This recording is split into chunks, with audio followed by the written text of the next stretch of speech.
I'm here to tell you the awful fucking truth. Monday, Tuesday, Wednesday, Thursday, Friday, Saturday, Sunday. I love Thank you so much for your support. January, February, into March and April. Same way too. Thank you. May, June or July. Fucking hell! Horrid! I never Absolutely let a day horrid! go by I give you shower and you for snaky you to with me. What the just fuck in did I case do you to go you? away in August or September, in October and November, not to mention warm December. I love Half a dozen pieces of fucking so another shit! year has gone, I'm ready for the next one too. If I can be with you. Every single second, every minute, every hour, all the whole year through. Monday, Tuesday, Wednesday, Thursday, Friday, Saturday, Sunday. I love you. I'm ArchieLuxury, tell me what you fuckers think of that! Alongside the Swiss. So Clive Watch Wrangler Bryant, didn't you promise Tanzio on Sorry that Tim would autograph a poster to his biggest fan? I actually did promise that you would autograph a poster for ArchieLuxury and we would send it to him. If you have a poster of me, that's the first I've heard of it. Yeah, so no, Is that a thing? So, it's going to be a thing because we're going to have a poster made of you, and you're going to need to autograph it to ArchieLuxury because I promised that we would send one out. I can do, but do we ship internationally? Well, we will. We will. That's the first international gift we've ever given away. Congrats, Archie.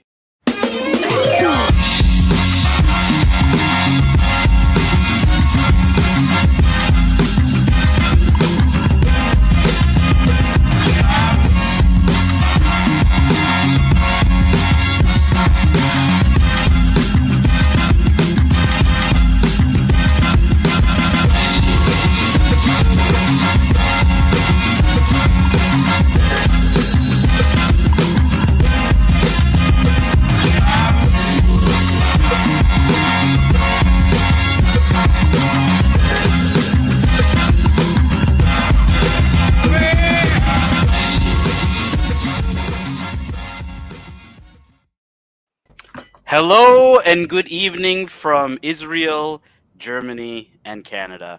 You guys are live on the ArchieLuxury channel, and I am joined by two of my favorite Archieverse characters. We got the Dis Jerez Dis in the house, and Jonathan Quill Higgins. How are you guys doing this evening?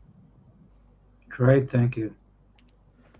Hey, good evening. Good to see you both. And this is a true international network, I would say. Isn't it amazing that that we all only met over the internet, and now we are doing a show in the middle of the night for this, at the beginning of the night for me, and late afternoon for Tanzil. I think It's this is a great part of the Archieverse. You get to meet people from all over the world that are, all united for the love of wristwatches. A bit of trolling, a bit of comedy, a bit of fun. That's what we like to do here on the ArchieLuxury channel.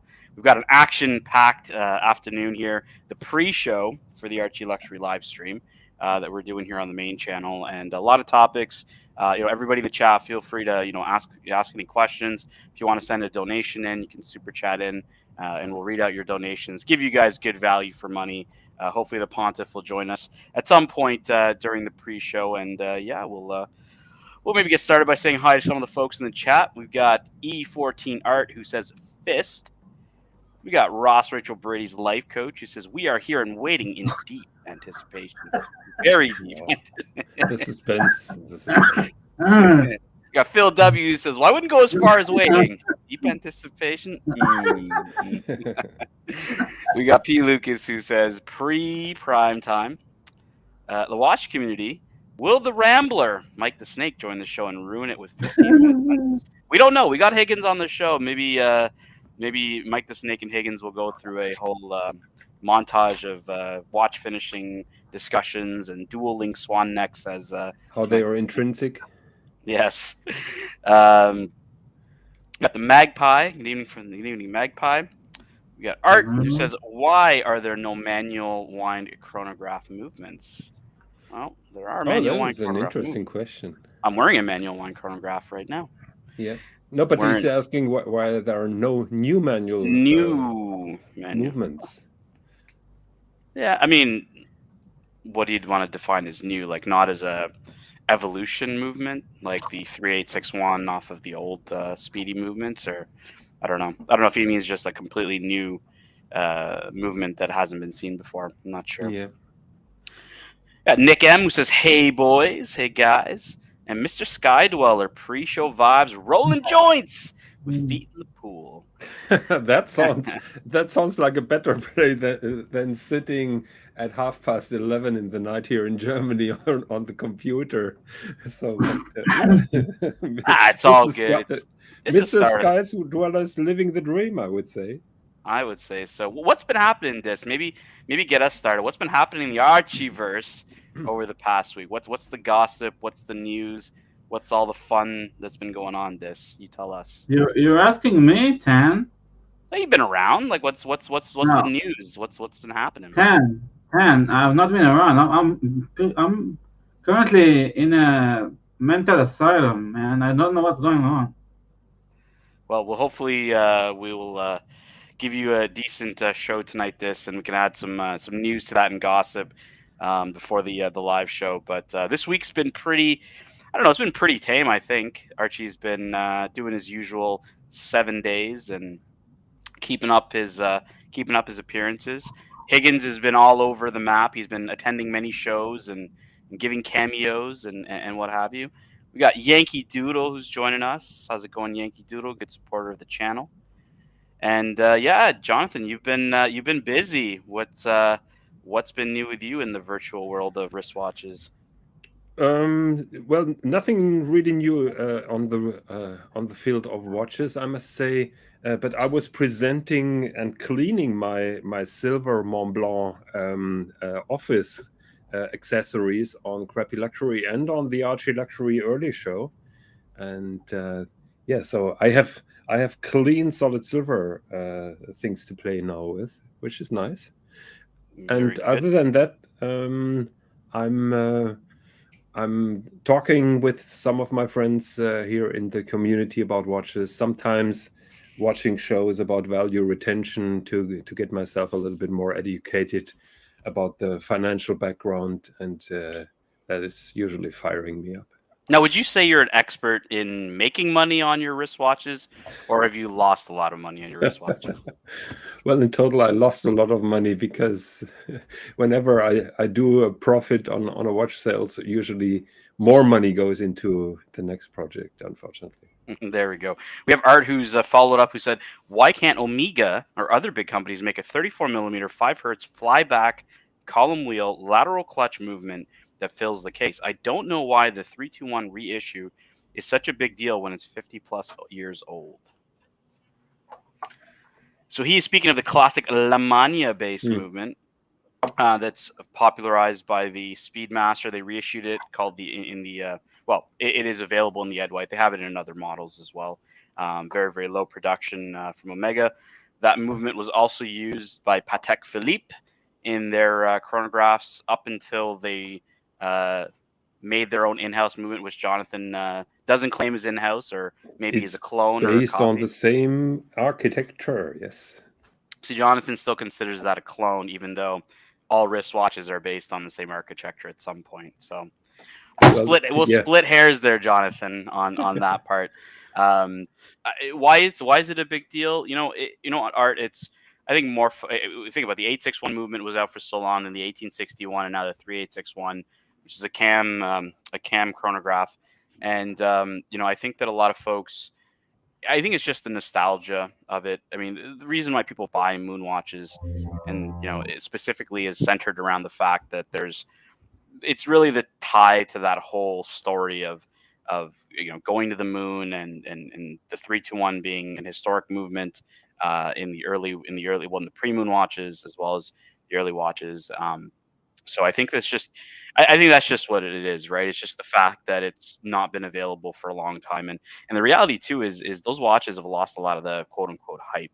I think on the secondary market, they're trading basically at retail. So they're not, and it's funny because I'm the first on the list of my AD, and everybody wants a Snoopy, and I'm the only one who really wants the 321. I'm kind of not interested as much in the Snoopy. But So, but Art's question has two components. You replied to the last one, and if I may, I would like to try to reply to the first part of the question. And of he course. basically said, why can't Omega or someone else make a bigger flyback column wheel lateral clutch movement that fills the case? Well, the simple answer is because it's bloody expensive.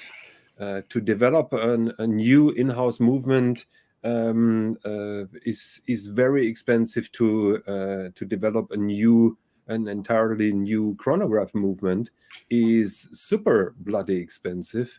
And keep in mind that Omega had some toothing problem with their recent movements of the 3.3 series or no 3.2 series. Right. So even if you develop a new movement, that is not a guarantee that it's really working. So the watch companies basically shy away from those investment and rely on what is available on the market if it's okay. Additional aspect is to make a 34 millimeter chronograph movement bears a risk for the future, because nobody knows if the trend for watches will continue for those big watches, or if the trend goes back to smaller watches. 34 millimeter necessarily means you need a 41 or even 42 millimeters case, and there is no guarantee that those 42 millimeter cases will be in hype in the future. That's right. Hans Knees and Toes says this is a good question, Art, and it was the very question that was keeping him up most nights thinking about it. So thank you, Hans Knees and Toes. We have a couple other folks joining us in the chat. We've got Dan who says, "Que sera, sera, whatever will be, will be." We got a Feller who says live. And yeah, let's get into it. So so the GP Laureato, Mr. Higgins, a very contentious piece. Some people love it, some people hate it. Bear is a huge fan. I'm indifferent to the GP Laureato. I'm not a fan of it. Don't hate it. So I'm here to listen to a bit of story on the GP Laureato. I know you got some stuff to share for us, so let me know when I'm good to pull up your screen, Jonathan, and we can kind of get into the topic of the Laureato. You can pull up the screen if you want. So I had this discussion on Saturday when I was on the Escapement show with my friend Thomas, with Abdul, and with a guy from Ireland, and we came to the topic of the Girard-Perregaux Laureato. I'm on the record of defending the watch as well against people who accuse it for being an AP Royal Oak clone, and to make my point, or to go a little bit deeper, I pulled up the original Laureato, how it looked like. Can I stop you right there just before we get into it? Right, so GP, you're refuting the claim of it being a clone of the Royal Oak. Now, it is an integrated brace. It's an integrated watch, integrated bracelet watch. You know, do you think GP went on their own to make this watch without any influence from the Royal Oak, or do you think that there is still some influence from the popularity of the Royal Oak, the Nautilus, the 222, other pieces that would be in the integrated bracelet category? Do you think that there's any influence as a premise to your theory? That's a difficult question, because nobody will tell you honestly. You know, designers, architects, engineers always take inspiration from others, and if you ask them, they come up then refuting those claims. So it was more about your opinion, right? Is you're here to refute it being a clone. I'm asking and here's the thing: I'm going to ask you some hard questions, because you know there's no softball questions on the ArchieLuxury show. He doesn't like soft cock interviews, and Archie's not here yet, so I gotta you know just step in for a few minutes on that. But do you believe that there is no influence, that GP just went about it on their own, or do you believe that there was some influence in that they were popular and GP wanted to, you know, get on the train and create their own watch? Like, what is your true belief around the creation of this piece? My belief that they went for an integrated bracelet, but my belief is that they were not heavily influenced by the Royal Oak, and that is a historical context. So keep in mind, the Royal Oak was introduced in 1972. The Laureato was introduced in 1975. That is a relatively short period of time, particularly back then, to copy an entire watch concept. And I will try to make some points why the Laureato, even though having that octagonal shaped bezel, has many or has no similarities to the Royal Oak. Okay, so hold. That's a strong statement. Before Jonathan gets into his thesis for us, do you call bullshit right away, or do you think Jonathan's on the right track? Well, I don't know much knowledge about it, but like from what I do know, like a pleb, I think it's pretty much a ripoff. Yeah. Okay, so Jonathan, you're gonna have a bit of a hard audience here no, I have a hard time. Well, you're gonna have to convince Dis and I and the folks in the chat. So now we're gonna shut up. We're gonna get you into your thesis around why you believe that the Laureato is not a ripoff of the Royal Oak. Go ahead. So like I said earlier, so the Laureato came 3 years after the Royal Oak has been introduced, and the Laureato has been designed by an architect, not by a watch designer, and he took his inspiration for this watch from the cathedral in Florence, actually. And you see that domed tower here on the right, and you can see that this has an octagonal shape if you look from the top down. So you see those facets here, and the architect back then and still says that has been his inspiration. By the way, the cathedral in Florence is an interesting thing because it has been done by the same guy who designed the cathedral in Milan, which is considered to be a very pretty and a unique building. The people in Florence said the architect started in Milan, although his hometown was Florence, so he was experimenting with a cathedral in Milan, and then learned from his mistake, and then he made it perfect in Florence. So that tower here has this octagonal shape, but also that dome shape, and you can find that dome shaped here in the bezel. The Royal Oak, the surface here on that octagonal bezel is completely flat, while this is always and still until today is domed. If you look at the modern Laureato, you can still see the dome shaped of the bezel. 1 second, where is it here? All right. So while you're looking for that, we're gonna pause here. Dis, hopefully you're still with us. Higgins' point number 1: the GP Laureato is not a ripoff because it looks like the Tower of Babel. He's alluding to the fact that it looks like a structure, or potentially designed after the inspiration of a famous structure. So that is Higgins' point number 1 in his thesis, that the GP Laureato is not a knockoff of the Royal Oak. All right. Exactly. Yeah. That sounds like bullshit. Well, I will give him credit because he's an architect. Second point is that this bezel until today is screwed on just like a wheel nut. So this octagonal shape has a true function, and if you have a look at the wheel nut, they are all octagonal to find the right tool, and so the shape of the bezel has a function and has a deeper sense.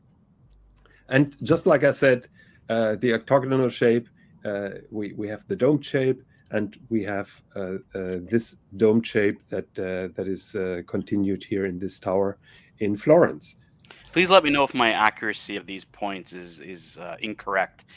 Higgins' point number 2: the GP Laureato is not a Royal Oak ripoff because the shape of the bezel has function. It's functional. Yeah, and a crucial function. Talk to us about the crucial function, Mr. Higgins. Well, just like I said, this screws on top, so this is a separate part that is really bolted on. The Royal Oak bezel is also a separate part, but it's held by those by those 8. I think it's 8 Yep. bolts that are screwed then from the back. So the entire case construction is totally different compared to the Royal Oak.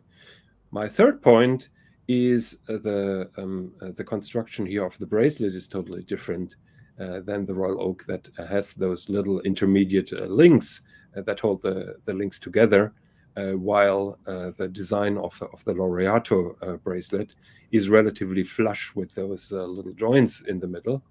And thirdly, it is two-tone at a very early stage. I'm not even aware if in 1975 a two-tone Royal Oak existed, but that is up to the historian of the Royal Oak to make that point. But you see those gold centerpieces that also get slimmer while the bracelet continues, and you can see that still on the modern Laureato. Those intermediate. The Royal Oak went two-tone in 77. Okay, So here's my point then. Yeah, it was 2 years later. Yeah. So and those little intermediate links are getting slimmer while the bracelet continues. So there is still some heritage, some pedigree from that original Laureato, and yeah. Another difference is the wafer dial, which is printed and with a very much smaller pattern than the Royal Oak, which is also made differently on a guilloche machine. Another difference is this is a quartz movement. Royal Oak has an automatic movement. The pricing was very much lower. And now I forgot the one point that I wanted to say. Yeah, keep in mind the Royal Oak was not an instant hit. Yes, they had some orders from their Italy network, but it took them quite some time to sell the first Royal Oaks. So back in 1972, 73, nobody really could see that the Royal Oak would be that smashed like we perceive it today. And so there were other times. Last point, because people are then mentioning the Nautilus. The Nautilus came after the Laureato.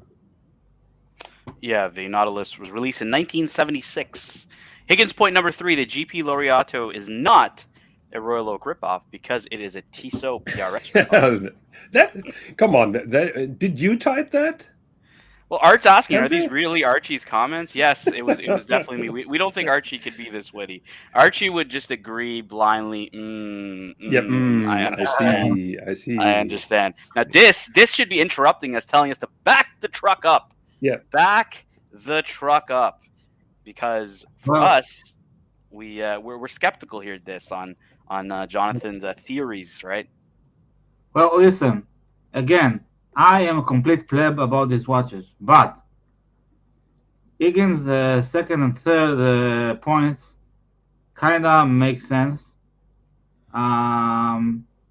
Need more info about when this one was released and this one was released, but it does make sense. But still, I think that there's some kind of influence from I mean, it's not out of nowhere. You understand what I'm saying? Well, I will defend myself. I think my first point was the strongest, but that's all good. Look, I'm just trying to give a different perspective to the usual accusation that this is a total ripoff, and we will never know. We've got a nice comment here. There's not a troll comment. I'm pulling up a nice comment. The points are convincing. Fundamental design differences, perhaps some superficial cross influence, but it's its own watch. Michael agrees with you. I totally agree, and yeah, thank you very much, Michael. That is much appreciated.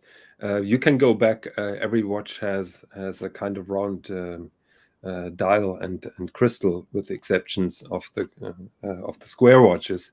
So everybody is taking inspiration from each other.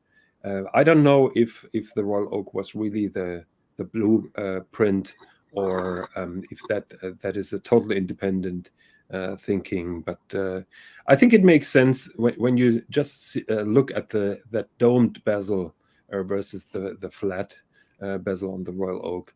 That GP did a good job in keeping it differently. All right. So while you were, I think that was your final point, right? I'm done. I'm done. Yeah, I was pulling up a couple of integrated bracelet pieces, just to kind of compare, right? Like, because this is saying of the time, there was a lot of influence going on in the market around similar pieces, that came out potentially afterwards of the Royal Oak. So we'll look at a couple of different integrated bracelet pieces. I'll pull up one here for you guys. So this is the Vacheron Constantin 222. Wow. Obviously, completely different design, right? Also integrated bracelet, completely different bezel, and it's been re-released. Obviously, everybody knows, re-released in gold. Jonathan, I don't know if you think that if they're going to come out with a steel piece. I think they probably will. I can't see I hope they do. Vacheron. Yes. Mm-hmm. Yeah, I can't see Vacheron not doing a steel piece. But this is one. This is one design cue from the era that would have been a similar design. And then we also a total failure, a total lack of success, just like everything that Vacheron was doing back then. Vacheron was always on the brink of bankruptcy, and the 222 was designed by a designer called, his name is Jörg Hüsek, and later on he made very good jobs in modernizing watch designs of integrated bracelets. So he's the mastermind behind those updates in Tag Heuer, for example, update of the Ebel watch design.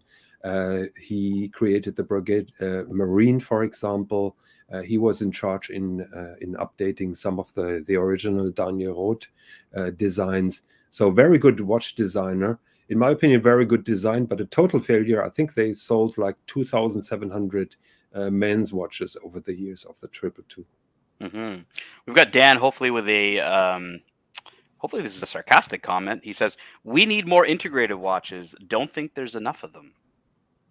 There's definitely... Actually, that is a good point, and we had this discussion also on the Escapement show on Saturday, which was all about integrated bracelet watches. And Abdul said this, that he thinks we've reached the peak of integrated watches, and now the trend will go back.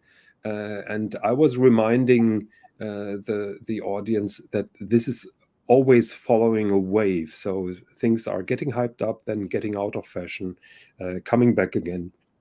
So I agree that there are plenty of integrated bracelet watches at the moment, and probably we reached the peak. And but they will always be relevant, and there will always be a comeback when the waves. Well, here's the interesting thing. So I pulled up the Crown, their integrated bracelet piece, the Oyster Quartz, and the Crown has been a brand that hasn't gone and picked up on the trend, even though it's very popular, right? Like you've got the PRX, and you've got the Laureato, and a lot of pieces that are very popular today, but Rolex themselves have just not gone and created a piece to... I think if they did, that is not correct, my friend. That is not correct. Well, what there are some Cellini watches that had... I mean, like recently. I mean, like as in the recent integrated bracelet hype within the past 5 years. For example, right? Like every other brand right now is gravitating towards this style of design, right? And you can name a lot of them, and how many brands have tried to make a sport watch that has a similar formula, but Rolex hasn't. They've chosen not to go this route. Why do you think that is? Because the oyster bracelet or the oyster concept is so strong. with those 3 different bracelet types. They don't they don't need it. They don't need it. That was one point I would agree with. But it's also the popularity, right? Like, I think a lot of brands are gravitating to this style because it is popular. And Rolex, obviously, everyone knows, is a huge demand already for their pieces with their current bracelets, whether it's the Oyster Flex, the Oyster, the fluted, the Jubilee bracelet, and others. So it's, I agree, they don't need to do it, but it's interesting that this, and I figure if they ever did one in recent times, it would be wildly popular because of the trend. But let me ask you, because you said you think that the trend is going to go out of fashion. If the Crown were to release in 2024 at Watches and Wiggles an integrated bracelet piece, do you think it would be wildly popular? And maybe we'll even get this to answer this as well. Do you think it would be wildly popular, as a consumer? Would you buy it? Or would it be, let's say it's a piece like this, or would it be a dog in today's day and age? So historically, if Rolex does something else than an Oyster case, it is not successful, and so I'm afraid that it won't be a success because it goes away from the design that we're all used and loved to see. So I don't think that this is in their 30-year plan to launch an integrated bracelet watch. Yeah, I think it will be a huge hit. Depending on the price would have to be, a little bit more down to earth. But it would be the PRX of Rolex, I think. Yeah. We got 50 viewers. We're asking you guys to upvote for Higgy's love for Viennese chocolate cake. I expected to be trolled. I don't like the Viennese chocolate cake when we're talking about Sachertorte. It's just a dry thing of cake. There are so many nicer pieces of chocolate cake. I think this makes a good point that probably even an integrated bracelet watch will reach the hype. I would like to remind the viewers, not sure if many knows about the rare birds, just like the rancher calls them. Rolex did some experiments with the Oyster quartz case and fitted in automatic movements. And those watches are relatively rare, in my opinion, very interesting that Rolex issued some of those into the market, because that is something that Rolex usually doesn't do. Yeah, I thought about bringing up the rare birds. It's like you said, it is more obscure, and not everybody's aware of it. So I figured I'd go with the classic oyster quartz. We've got here a Patek and Patek Antarctique, and let me ask you then, both of you guys like Grand Seiko. If Grand Seiko were to create an integrated bracelet, and they've obviously got the skills to make a fantastic finish on a bracelet and all that. Do you think that brand? Do you think it would be something that could be integrated into the design of the brand, or something that they could create that could be a successful product to the market? This is what is your opinion about that? Can you please repeat? I was not focused. I was looking at WhatsApp. Okay. You were not watching porn? This? No, I was looking at my WhatsApp shit. Okay. So the question was, what if Grand Seiko would issue a watch concept, a watch design with an integrated bracelet? Would that be a hit, or would that be something that Grand Seiko would be doing? Again, from my pleb knowledge, sitting on the shoulders of giants, Tan and JQH, I don't know if they ever did that in the past. If they did, it would be a hit. If they didn't, then it would be like kind of awkward.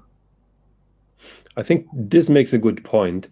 When you go a little bit deeper into Grand Seiko and the design of the cases, the Grand Seiko design relies on 6-7 different case shapes that they used to do historically in the 60s and 70s. And there is only two contemporary designs that they made in a later point of time. So historically, Grand Seiko didn't do that. So that would be an entirely new concept, and I doubt that that it would correspond to the Grand Seiko design language. So going back to the crown, not necessarily the crown itself, but the Tudor North Flag. This was the first Tudor piece with an in-house movement, and came out many years ago. It's not a recent release. And the question to you guys is, with the popularity of integrated bracelets, now this one's kind of fallen off the map. Like, people aren't really gravitating to it. It's not really a classic. Do you think this watch maybe just came out a little too early for its time? I think so. I remember when it was introduced, I really liked it, and I was about to buy one, to be honest. I'm glad that I didn't, because this the design of the dial didn't age well, in my opinion, and it's a little bit too small. But I still think it's a very bold move by a Tudor, having done that at a very early time. And also they had to introduce that new movement into something different, and not do the usual. Back then they were doing those oyster cases. Another integrated bracelet piece. Why don't I get to answer? You go ahead. Go ahead. Can you pull the picture again? Yeah, one second. The Rancher. Okay, so I think that it doesn't matter when it was released. I think that it's just a very unique / je ne sais quoi watch that is not for everyone, but those who like it a lot.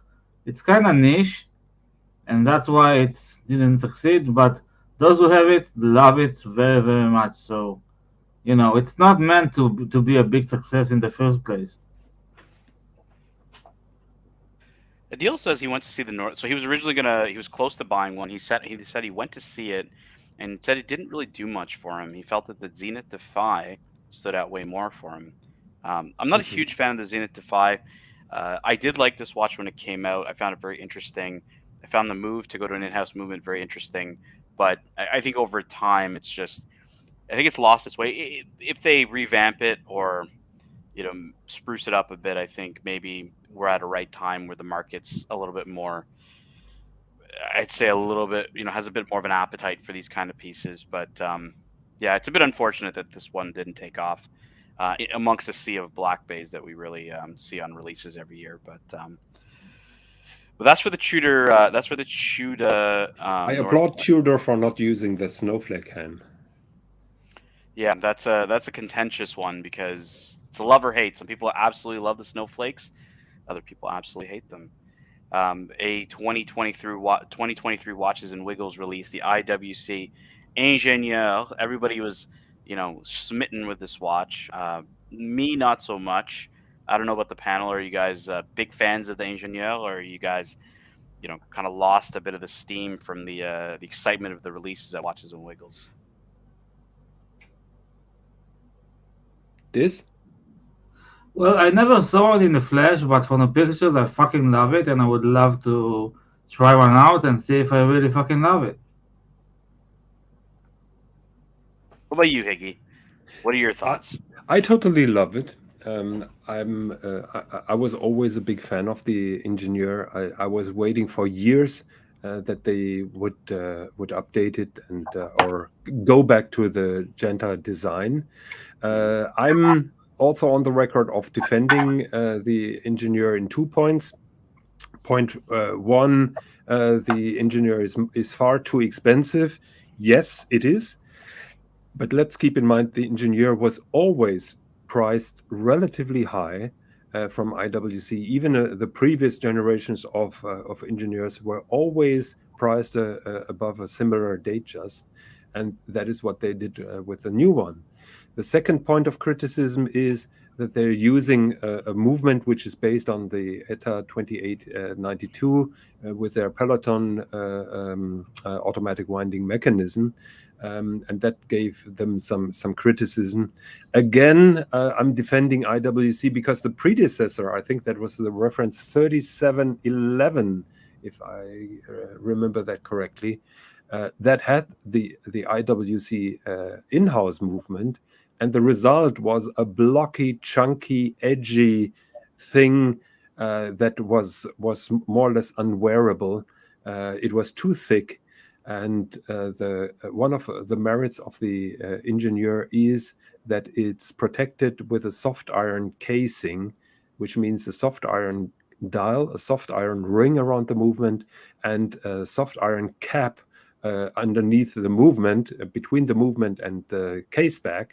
And that means that the watch has a certain thickness, and they try to compensate that with the use of the slimmer ETA 2892 based movement. We got Hans in Knees and Toes who's asking, Jonathan Quill Higgins, have you ever heard of Menser? No. Me neither. So, okay. If Hans has any more info for us, before I pull up everybody who doesn't know Jonathan Quill Higgins' favorite integrated watch, I'll pull it up here for you guys. This is Mr. Higgins' guilty pleasure. This is the Hublot. What? It's the Hublot. I believe it's is this a Big Bang integrated integral? I think they call it. Mm-hmm. Is this inspired by any pieces that we've seen so far, or is it just a monstrosity that needs to be sent to the bin?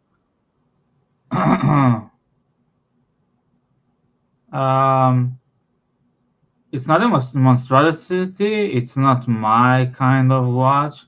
The bracelet is very unique. It doesn't really look like in the style of an integrated bracelet, and I don't like the whole, skeleton dial, but it's kind of cool, when you think of it. I find it funny when people are always commenting now PRX, which is the newest concept, and basically the PRX is a ripoff of all existing integrated bracelet designs. And people are now shouting, it looks like a PRX. Yes, because the PRX is relatively new.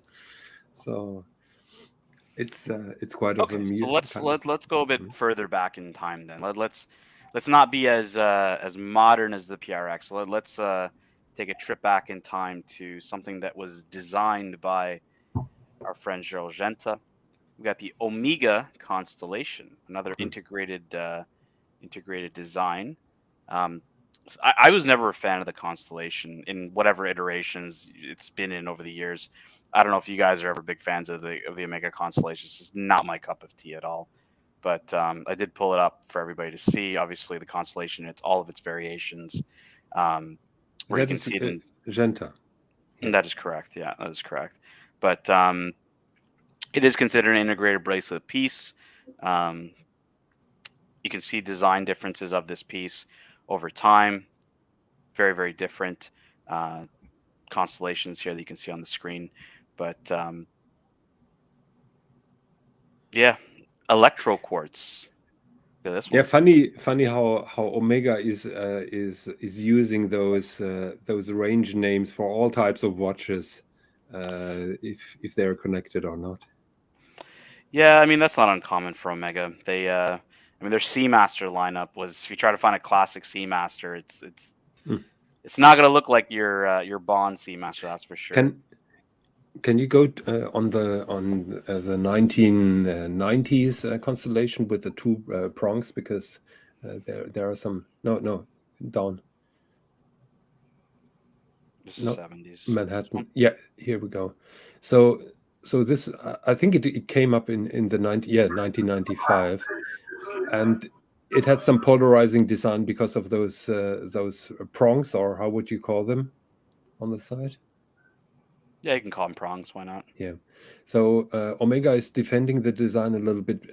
They said the watch was ultra flat, and one of the key features was a relatively good water resistance, and they couldn't make the watch with that flat profile without using those prongs to hold it together. seriously. What you see also then with the evolution to the next one, that was my point, that Jörg Hüsek did a very good job in making those edgy, flat watch designs a little bit more organic and smooth. And you can see the newest version of the constellation after that, which is then a little bit more softened and buffed up. So Jörg Hüsek started this buffing up trend that you see today. Rancher's saying that the rare birds are Genta design. So this is a rumor that I think he's researched a bit on with Jake Ehrlich from Rolex magazine.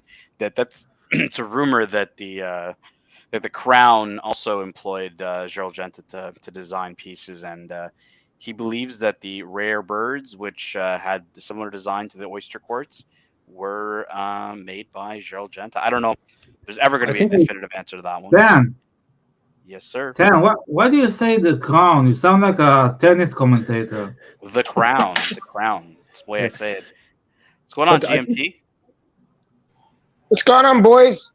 How's it going? I just thought I'd quickly come on. I am at work, so I've got to be brief and quick about what I've got to say to Mr. Higgins. But before I do that, I'd just like to say a quick hello to you gentlemen, fine gentlemen. You're doing a great job as always. I'm really enjoying the show. Thank you very much for putting it on, Ken. Yeah, man. I just want to say the PRX is not relatively new. You're saying it's relatively new, but it's off an old design. You should know this, Higgins. Not sure what you mean. See, that's what you say. You know everything, but you know jack shit sometimes. You know that? Okay. Well, the PRX is based on an old design, but the old PRX certainly looked a little bit different, didn't it? No, not that. It did look different, obviously, but not that much different. It had an integrated bracelet. It was similar, very, very similar. You can put them next to each other, and you can see the style cues. So it's not relatively new. It's pretty much they designed it off that because I watched the documentary on it. So you should go watch it. It'll be very eye-opening for you. Okay, so I will check the history of the PRX. I must admit I haven't done that. All I know is that the PRX. I could tell because of your comment. The PRX, just like we see today, is a relatively new reintroduction. But fair point and point taken. I will do some more research. Thank you, my friend. I really appreciate that. Okay. Anyway, so now that I've said that and put Higgins in his place, I'm off. Take care. Have a lovely day. Wear your watches and stay sexy. Ciao, boys. That is Mr. GMT coming up, shitting on my plate and then going. So you have a good day, and much appreciated your input. I will look down a little bit more into it. Tanzil, have you heard about that? Sorry, I was on mute. I was saying, in honor of the Rancher joining us, who's now on the panel, I was going to run a little commercial break. Rancher's favorite video here, favorite video clip of our good friend, the Irix guy. JJ Lecoq, and if you're not familiar with JJ Lecoq, you may not be that familiar with timepieces. But what JJ Lecoq is, it is a manufacturer brand Swiss watch. Now, what manufacturer means is that all of the movement inside of this timepiece and all of their timepieces are handmade in-house. A lot of your big timepiece manufacturers that you're probably familiar with, Omega. Now, Omega started manufacturing their own movements recently, but Tag Heuer. Tag Heuer. What's going on, Rancher? It's about time you got someone that don't talk funny. Rancher's here to defend the Gerald Genta honor with, as I call it, the crown. Clyde, what's the story? What's the goss here about Gerald Genta designing the rare birds? Well, you realize Gerald Genta Jr. just retired from Rolex, right? Just literally right before the pandemic. Boy, you want to talk about timing that one just right. Does that necessarily mean that Gerald Genta designed the rare birds? Rare birds. He has designed other pieces for Rolexes, and you cannot deny the similarities between the rare birds and the oyster quartz. Well, look, Higgins is saying that all of these designs are all, natural inspiration. I didn't say that. Human creativity, ingenuity of, the human civilization, right? Dis, I believe he claimed that the Laureato was designed after the Leaning Tower of Pisa. So, Yep. it's look, I pulled up the rare bird here for everybody to see. This is the non-oyster quartz. This is the automatic Datejust rare bird. I believe, is this a 1630, Clyde? I'm not sure if I got that one right or not.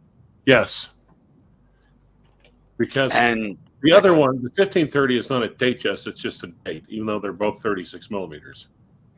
And didn't Rolex do a day-date type of version of an oyster quartz Yes, they with a did. similar design? Oyster quartz, yes. Yeah, I haven't seen one of those recently, but I could have sworn that they had made it. So Clyde, you say that this one. I and actually have.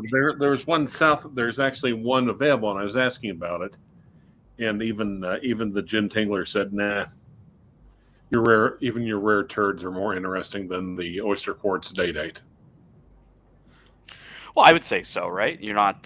This isn't typical. This is. They're obviously a lot more rare, and people. I'm sure people who've seen your watch have thought it's an oyster quartz and mistaken it for it, and don't even know that it's not a quartz piece. So, what other watches? Actually, do you think and the thing is, I was actually showing like the probably the watchman at the largest AD at the state.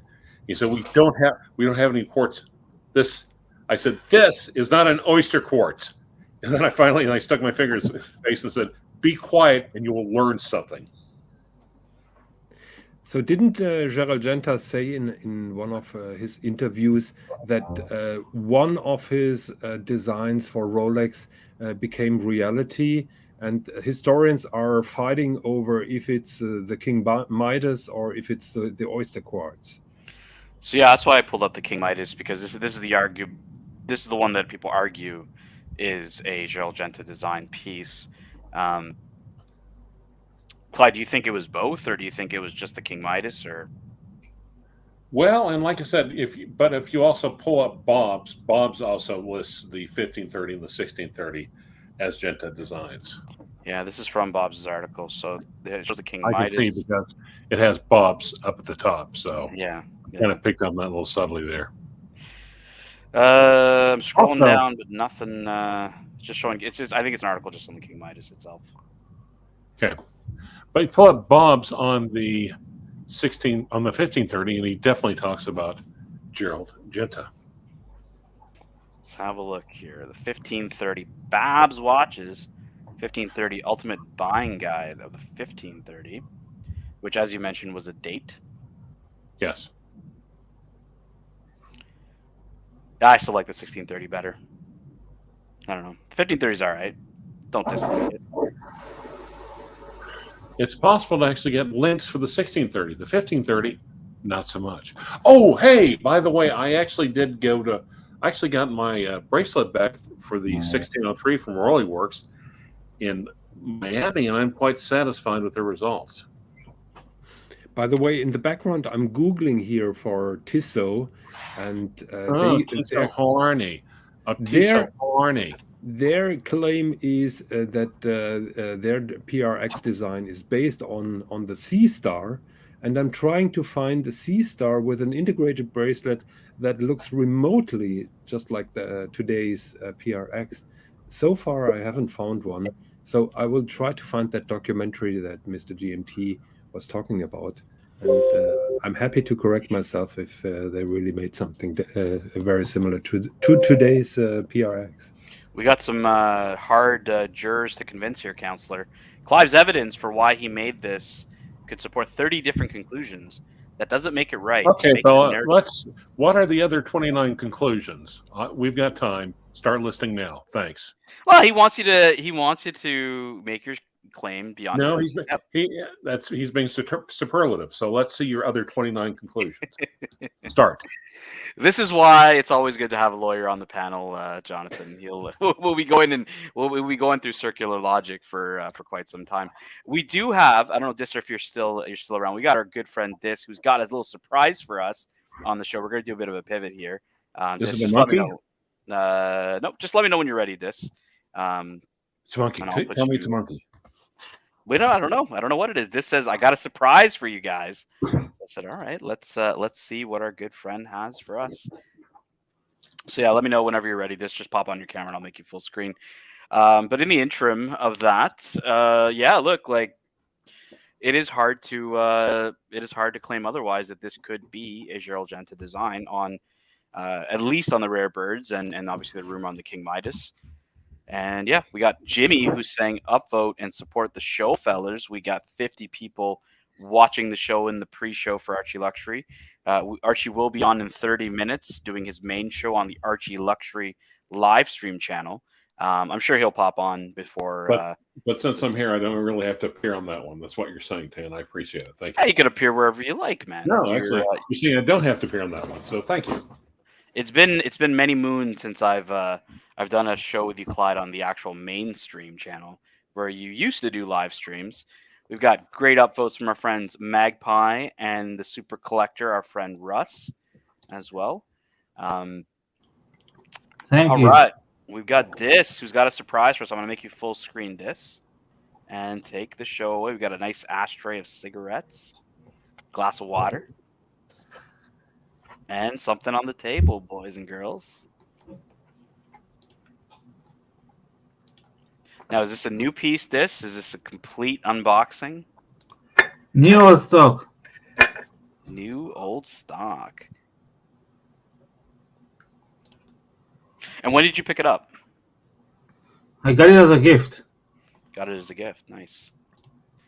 What is it? Can't focus. What is it?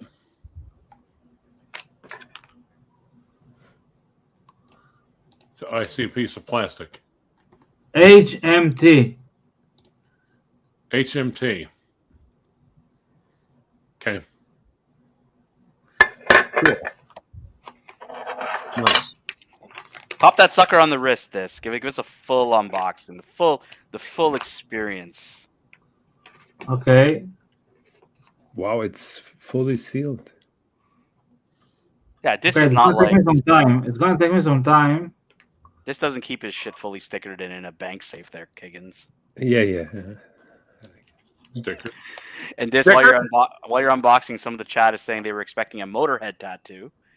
And, okay, sure. And Magpie says this unboxing is exciting. Ooh. Wait. Ooh. Hey, I didn't know about that. There we go. Yes. There's the tattoo. I only knew the Kraftwerk. That is new for me. Yep, it's from today. Today? Really? Yes. Okay. How did you stay awake long enough for a tattoo? I don't know. Okay, here we go. Da-da, da-da. Ta-da, ta-da. And by the way, you got a special guest here, Dis, to Archie. We're doing an unboxing here live on your show. We got Dis with an unboxing. Oh, yes, sir. Would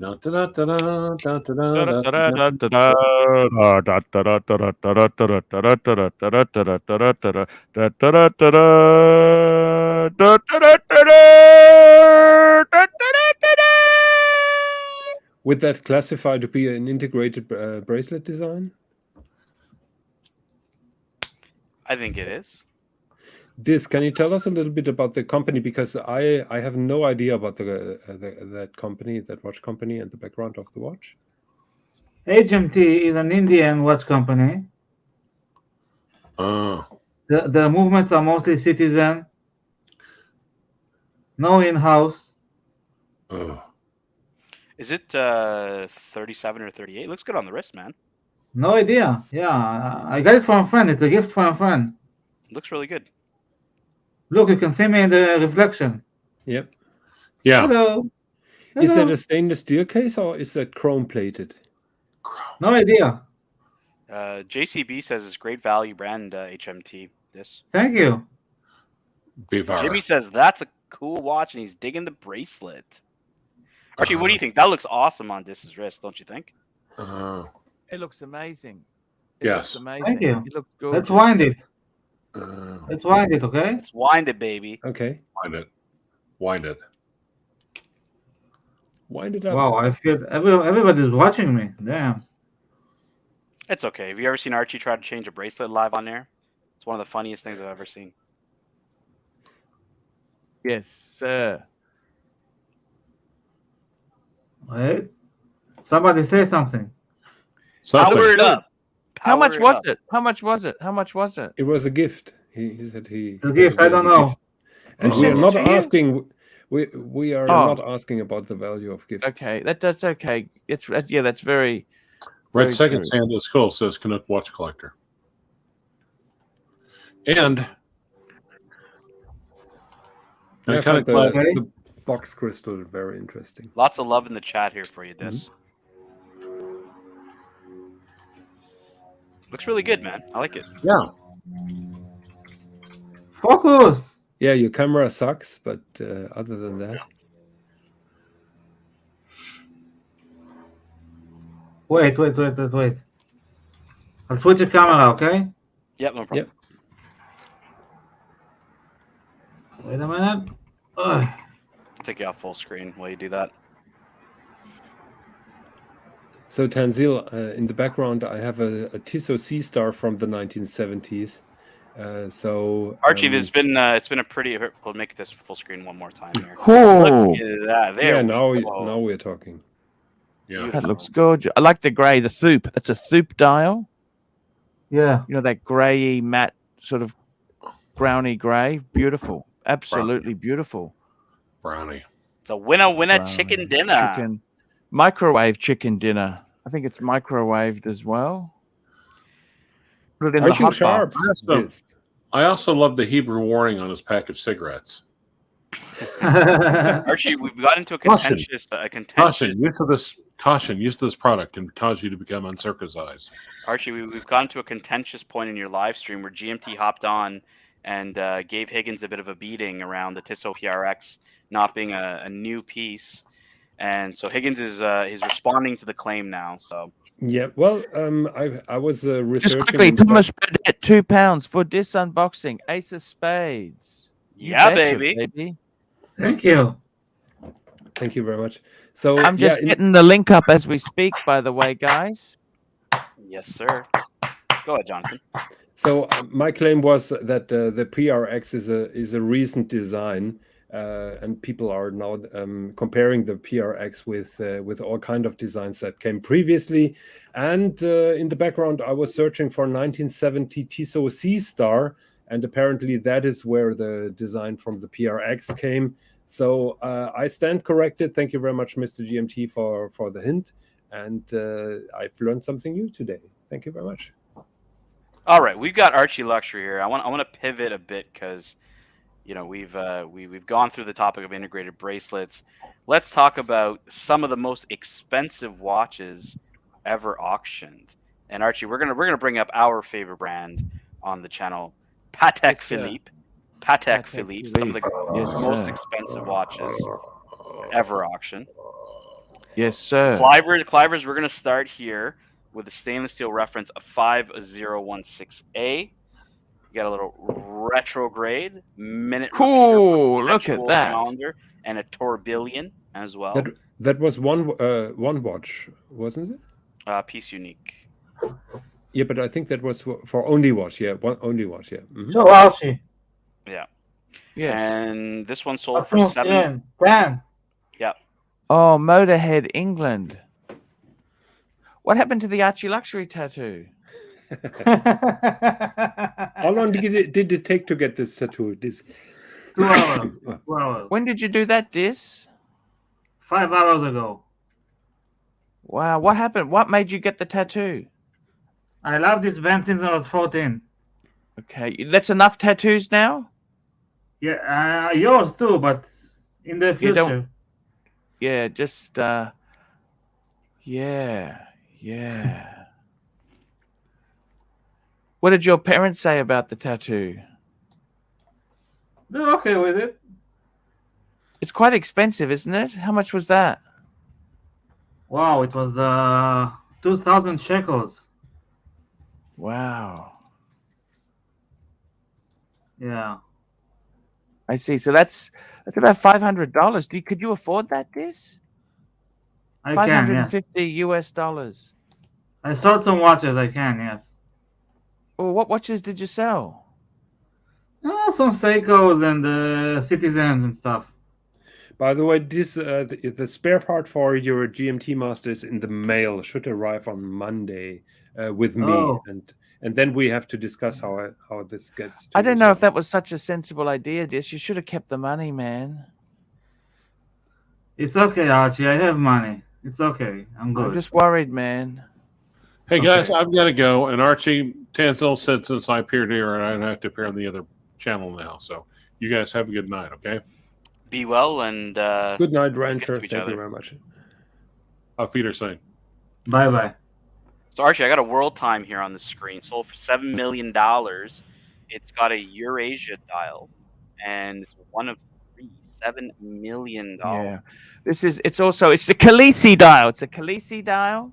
Yeah, Colonnade dial. Colonnades like mayonnaise. Colonnades. Is that cloisonné? Yeah, it's cloisonné. Yeah. It is. I thought Yeah. that is a micro painting. Yeah. I always get a little cheese when I see these classic world times, and I'll tell you why.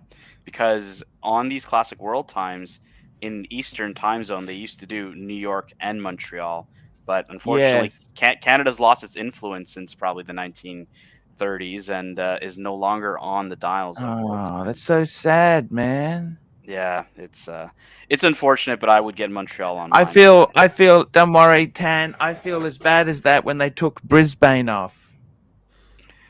Here is another cloisonné dial. Let's see how much this one sold for. This I think that is enamel. That is not cloisonné. Enamel. You're right. Yes, enamel. $9 million sold at auction. And I'm a cloisonné dial fan, but I like this one even better than a cloisonné. Yeah, and it's stamped with a. I think it says Gobi from Milan.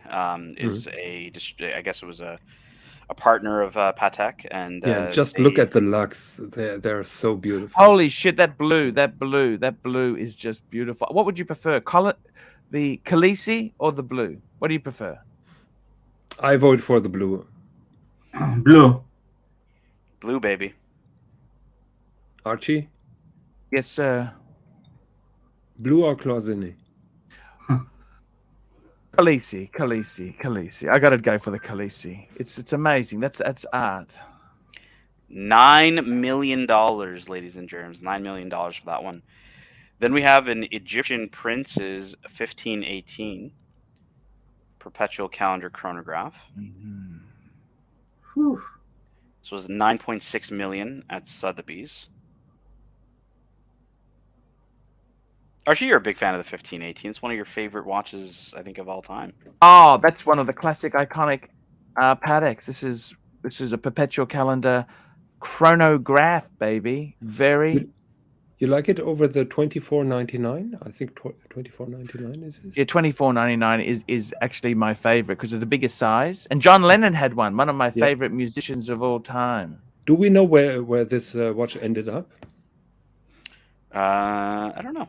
I think Yoko still has it. No, are you talking about this 1518? Just says it was just said it was sold. It doesn't say where. No. We're talking about the 24.99. John Lennon's 24.99. Oh, I don't know. Yeah, I believe she still got it. She was rather attracted to the assets, you know. Another 1518 makes the list of the most expensive watches sold at auction. $11.1 million. Stainless steel 1518. We got the Henry Graves Super Complication, which isn't a wristwatch, but there for honorable mention. And then you've got the Grand Pappy of them all, Grandmaster Chime, the only one, sold for $31.2 million at Christie's. Absolutely crazy money, guys, at auctions. Absolutely nuts. It's crazy stuff. Crazy But price. Archie likes to live in the kiddie pool. He likes to, make a couple of bucks on his Rolei, leave the big heavy hitting pieces to the Fuck. auctioneers. Yes. The serious. I've You been need to get a having hit. Archie, I've been having heated discussions about investing watches with Higgins. I've been asking him for investment tips, and he's been leaving me on red. He's not been responding to me. What are I your told best? you to fike off. He told me to fike off, Archie. What do you think, Archie? What do you think is the best investment piece for Higgins, who, by the way, owns a Daytona fully stickered sitting in a bank safe? Look, I gotta tell you, you gotta enjoy your stuff, man. I can't tell you how to live your life. I barely know how to live my life, you know. I'll be honest with you guys. You've got to do what a man's got to do. What a man's got to do. CB, $10. The Archie Dream Team is getting even greater with tan. You betcha. You know what? I just want to fix one small little anomaly I didn't realize. I was reminiscing about old times, and what I forgot was the best times we had was when Tan is the boss. Did you realize that, Tan? The best times we've had is when you have been steering the ship. Look, I've been having a good time with the modern technology where I can fire up live streams on whatever channel we have. And, Dis pinged me earlier saying, hey, you're doing a live stream. And I said, yeah, man, hop on. Higgins was messaging me earlier, hey, are we going to do some watch talk today? So all the boys stayed up late to help out. And, obviously we really appreciate everybody who joins us and who helps, on these streams. And, we talk about everything, right? We talk about high-end stuff. We talk about, entry-level stuff. We get into arguments. Higgins ignores me for investment advice, even though I keep trying to ask him, hey, Higgins, how can I become as rich as you and invest in watches? Archie tells me, hey, I don't trust men who have cats. So then, me and Higgins obviously get triggered by that. We have cats. We get triggered. We get triggered. I think we're getting soon fired because of that. Triggered and fired, ladies and germs. Archie, what are we talking about tonight on our live stream? 20 minutes is till the main show. What are we talking about tonight? Yes. The king loves watches. We're just celebrating the coronation. You know what? We can celebrate. What would you like me to dedicate the show to? You tell me, and I will. Did we find out which watch King Charles wore at his coronation? No. Nothing has been sort of crystallized yet.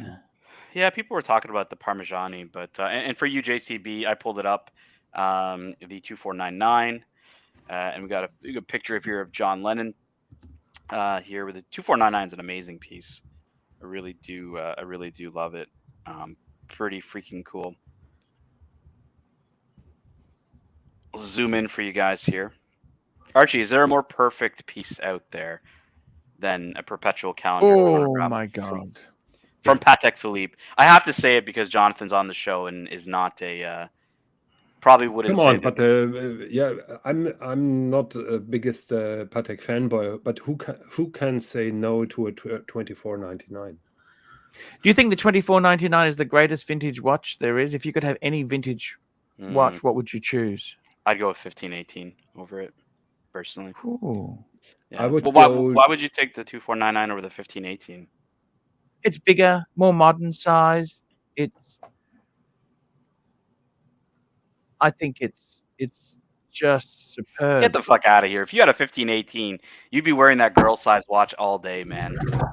Yeah, 1518 is an amazing piece. It's an amazing piece. Jonathan, what do you think? Greatest vintage watch of all time? 2523. 2523. And Jerez Dis, what do you think? 5513. Oh, the Submariner. Submariner. I'm going to pull up the world time here for our friend Higgins, who is a huge fan of world timers. Archie, do you ever look at these old watches and just kind of look at the city names that are, like Ceylon? Calcutta, Saigon. Yeah, even Ceylon. That's the old term for Sri Lanka. Yes. Ceylon, yeah. Yes. Is it? It's These are, I love the way they spell them. It's not just the old names; it's how they were spelled as well. And this old style enamel is very special to that period of time.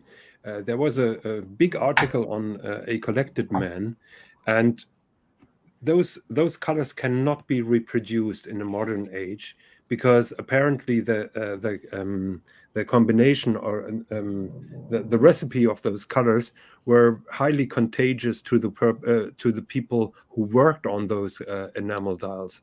So today they're using different enamel powder to protect the people who work on those dials. So you will not see those colors again on modern dials, unfortunately. Wow. It's interesting. Why do they have Adelaide on this style? Like I see Adelaide once in a while, but mostly on older pieces.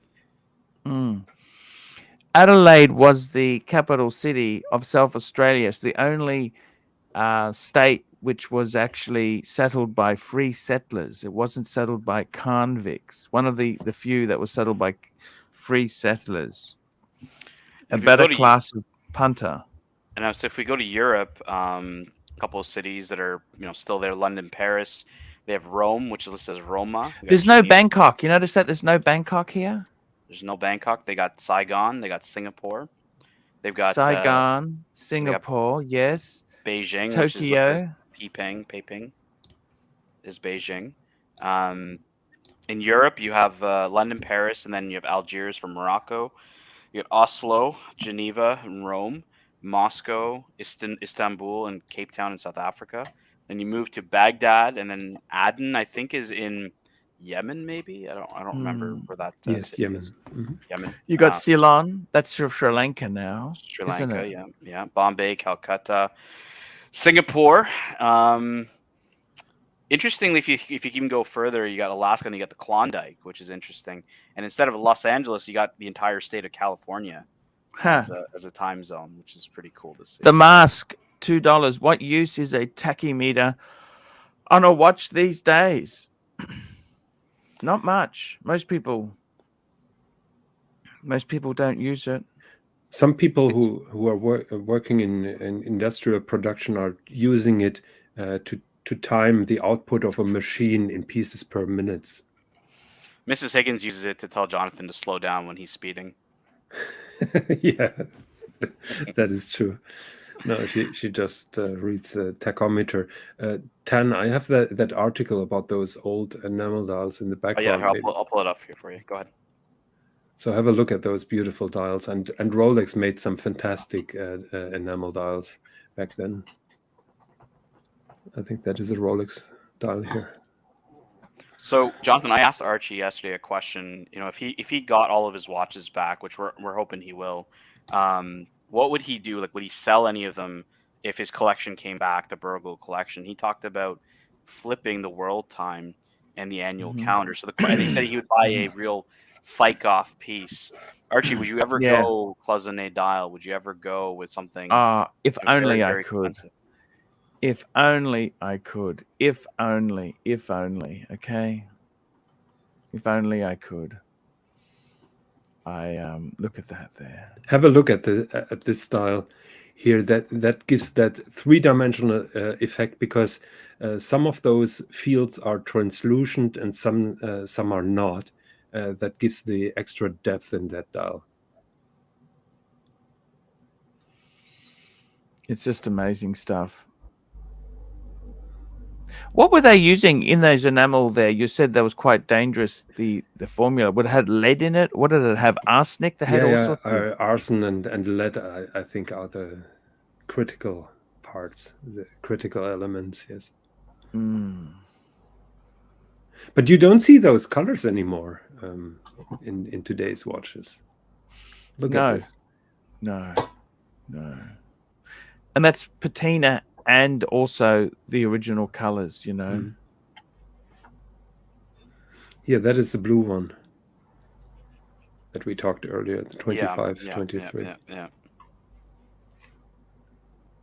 It's just funny when you hear about hype pieces and, people talking about retail, and then you see these fucking auction pieces for like millions of dollars. Completely different ball game when it comes to Yes. collecting at that high end, right? Those guys probably don't give a fike about, like, they'll just buy whatever the hell they want. They don't care about playing AD games, I think.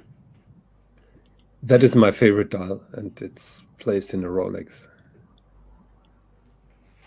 Speaking of Rolex, Jonathan, I want to pull up Dis's choice for greatest vintage watch, and I'm selecting a pretty interesting one. Great patina on here. Archie will tell us what is special about this one. It is a 5513, but it is not just a normal 5513. What is it's a late 5513? Is this an early 5513, Archie? What is it? So this is a meters first.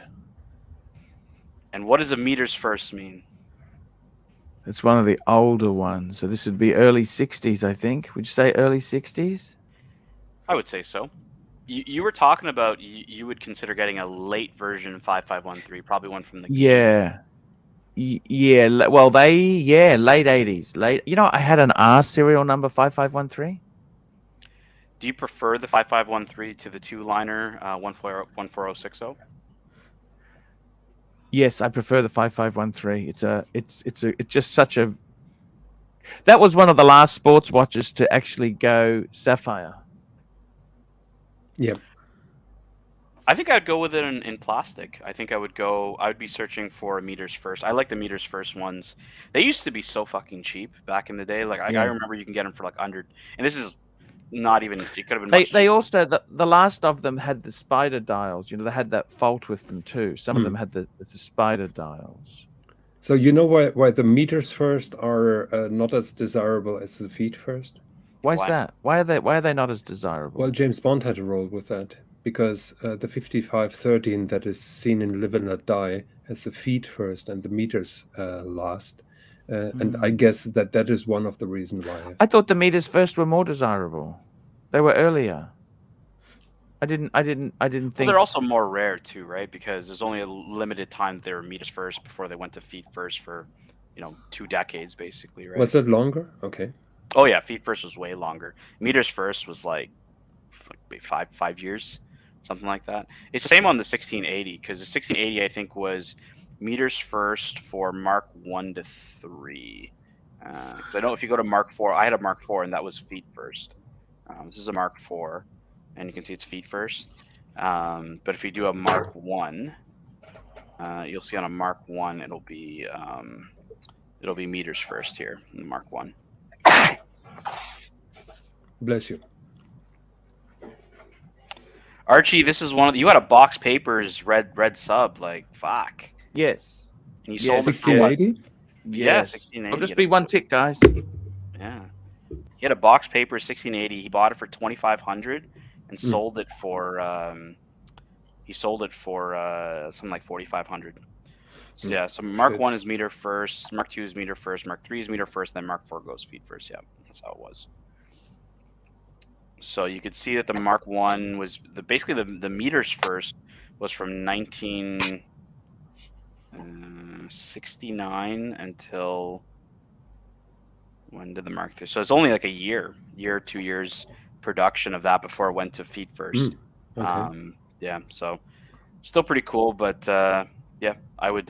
So for you, Higgins, you'd be going with the feet first. You wouldn't be going with the meters when I first. was searching for an James Bond authentic, I was going for the feet first, and I thought that those are more expensive than the other ones, so I stand corrected on that. Very interesting. I think that those chronometer styles, so those four-liners are much more valuable than the two-liners, aren't they? Oh, so you're talking about like the Rolex 5512? That's the Yeah, chronometer. 5512 and 5513. Yeah. Sorry about that. There, you were asking me something there. Archie, yeah, go ahead. I think Jonathan had a question. The 1680s, beautiful watch. Yeah, no, I'm asking about the chronometer Submariner no date. Those are 5512. 5512s, yeah, 55. Yeah. I've owned a few of those actually. Believe it or not. I think those are significantly more valuable than the 5513. The funny thing is, a lot of 5512s actually case back can be 5513s. Did you know that? I didn't know that. No. And I've also had 5513s that had 5512 case backs. Yeah. Mm-hmm.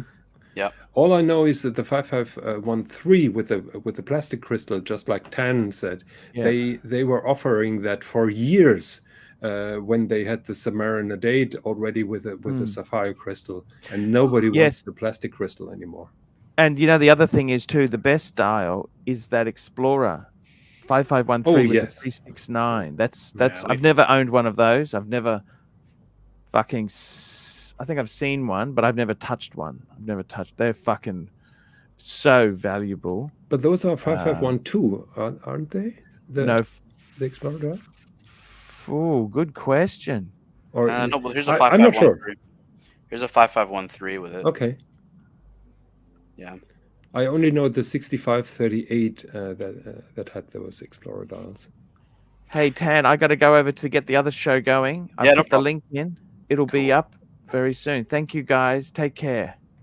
Bye. Bye. Yeah, the good thing about vintage Rolex, this is what I love about Rolex, is just so much variation back in the day. You know, we see a bit of variation today in the modern stuff where you're hearing about like the I think the Hermit has like a Mark 1 and a Mark 2 now, and then the Pepsi has a Mark 1 bezel where it was more pink as opposed to red. They were still kind of working on, but like back in the day, you'd see like Explorer dials, you got the Bart Simpson dial, and you've got a whole bunch of different stuff, right? So that's what's cool about vintage Rolex is you're just gonna find so much variation. But this, I think you've got it bang on. The 5513 is probably my favorite vintage Rolex. Thank you. But I would go with the meters first. I wouldn't go with the feet first. I kind of like the older style and something that's a bit different than what you'd see in 20 years worth of production. But yeah. How about the mil subs? Ooh, 5517. Let's pull it up. 5517 mil sub for you guys. You know what's? I'll tell you a funny story. The competing channel, they were at a show or whatever, and ooh, this one's for you, Iggy. Big one. Yeah, although I've been corrected now twice. So Muhammad Ali, Jonathan Quill Higgins, Tan, and Diz is a winning combination. Thank you very much, Muhammad Ali. Very, Thank you very generous. much. Very generous, Muhammad Ali. 50 pounds. An awesome guy, and you know, definitely a guy that we are praying for to get his Pepsi, because I know he's avidly looking for a Pepsi to get from his AD. So we are sending good vibes to Muhammad Ali to get the call on his Pepsi, and we thank you so much for the donation. Thank It's you. really kind. Competing channel boys, we're at a show in Miami, I think an antique show, and the host was like, "Hey, look, a tritium dial." When they had one of these, I was like, "Oh my god." I'm like, "Are you serious? Like, it's a fucking military sub." And because he sees the T on the dial, "Oh my god, a tritium dial." And I was like, "What the fuck, man?" But interestingly enough, that one didn't have the sword hands. It had Mercedes hands on it. Really? Yeah, it's which I've seen. I've seen military subs with Mercedes hands, but obviously the sword hands are very sought after. But yeah, these are insane money for these. But really cool pieces. Some of my favorites actually in the military subs. I'm not a huge fan of the Comex stuff. Are you a fan of the Comex subs? I don't really give a fuck about them. I'm just a fan because they are so rare. Other than that, I don't like them. Yeah, like, does it mean anything to you? Like, you know, when you see Comex sub, it's like it's ugly. It's ugly. Well, it has some relevance because they were playing a big role in developing the Sea Dweller, didn't they? Yeah, I don't know. I'm gonna pull up one for my boy Dit here. This is the Cartier sub. Let me know what you think of the Cartier sub. Whoa, never saw it. What the hell?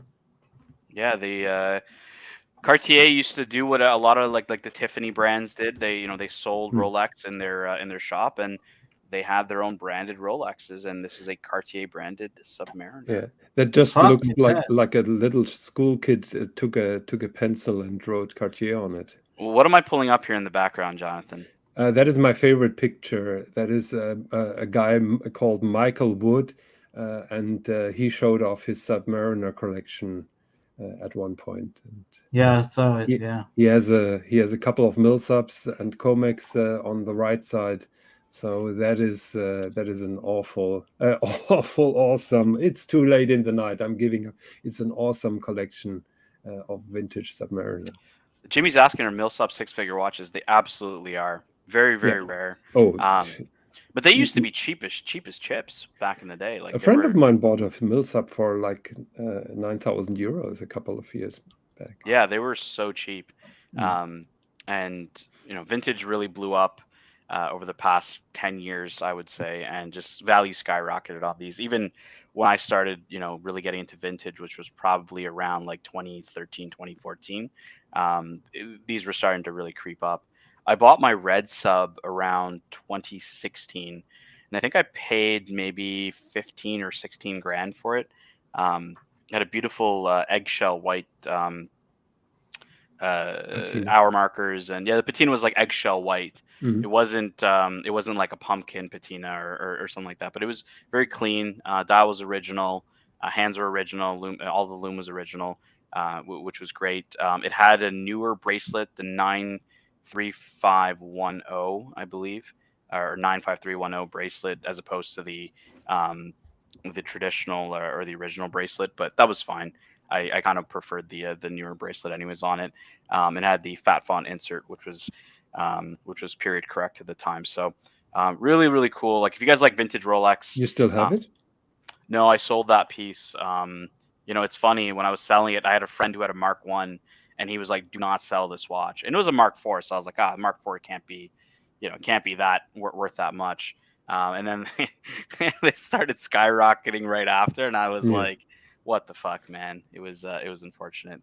But hey, Archie is live. By the way, on this picture, all the watches that are on NATO straps are Millsaps.